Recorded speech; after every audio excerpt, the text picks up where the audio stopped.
सोनामुखी, हरड़, मुलेठी जैसी अनेक जड़ी बूटियां और हजारों वर्षों का प्राचीन आयुर्वेदिक ज्ञान इस एक बोतल में समाया हुआ है।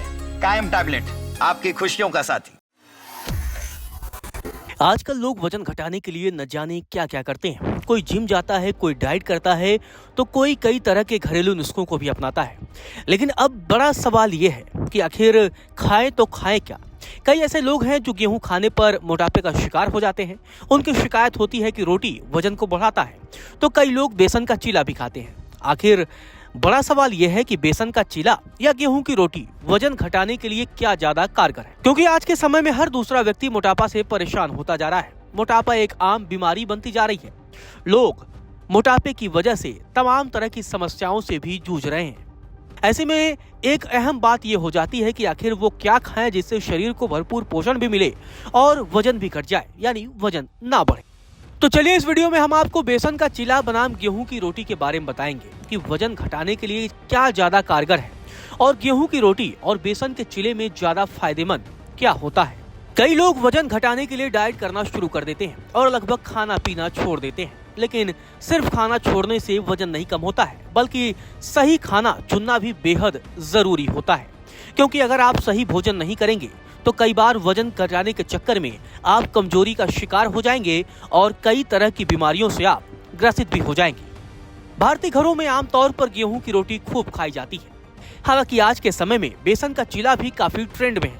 लोग नाश्ते और कई बार लंच के तौर पर भी बेसन के चीले का इस्तेमाल कर रहे हैं। बेसन के चीले में भरपूर प्रोटीन पाई जाती है। इसके अलावा गेहूं की रोटी तो दशकों से भारतीय घरों में आम बात है।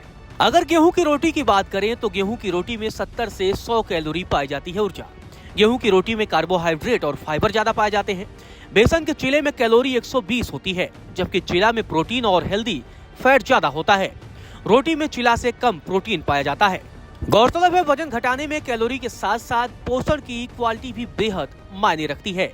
बेसन का चीला में भरपूर प्रोटीन होता है, क्योंकि बेसन चने से बनाया जाता है और चना काफी हेल्दी माना जाता है। प्रोटीन लंबे समय तक पेट को भरा रखता है और मसल्स बनाने में भी प्रोटीन बहुत मदद करता है, जिससे मेटाबॉलिज्म बेहतर होता है। अगर गेहूं की रोटी की बात करें तो गेहूं की रोटी हेल्दी जरूर होती है, लेकिन इसमें बेसन चीले के मुकाबले प्रोटीन काफी कम पाया जाता है। तो प्रोटीन के मामले में बेसन का चीला बेहद ही कारगर है। वहीं पेट भरने के मामले की अगर हम बात की जाए तो पेट भरने के मामले में बेसन का चीला बेहद कारगर साबित होता है, क्योंकि इसमें प्रोटीन की मात्रा ज्यादा होती है। चीला खाने के बाद जल्दी भूख नहीं लगती, जिससे आप ओवर ईटिंग से बच जाते हैं और ज्यादा खाने से बचने की वजह से वजन बढ़ने का खतरा भी कम हो जाता है। जबकि रोटी बेसन के चीले के मुकाबला हल्का मानी जाती है, इसीलिए कई बार रोटी खाने के बाद लोगों को जल्दी जल्दी भूख लग जाती है और लोग ओवर ईटिंग करते रहते हैं और ओवर ईटिंग की वजह से लोगों का वजन अपने आप बढ़ जाता है। हालांकि गेहूं की रोटी में अच्छी मात्रा में फाइबर पाया जाता है, जो डाइजेशन सिस्टम को बेहतर बनाता है। हालांकि बार बार भूख लगने से भी बचाता है। जबकि बेसन चीले में फाइबर होता है, लेकिन रोटी की तुलना में फाइबर बेसन के चीले में कम पाया जाता है। तो कुल मिलाकर बेसन का चीला और गेहूं की रोटी दोनों ही बेहद हेल्दी है। लेकिन अगर आपको ज्यादा प्रोटीन चाहिए तो इसके लिए आपको बेसन का चीला खाना चाहिए। वहीं फाइबर और एनर्जी के मामले में गेहूं की रोटी ज्यादा बेहतर है। ये वीडियो आपको कैसा लगा हमें कमेंट बॉक्स में जरूर बताइए।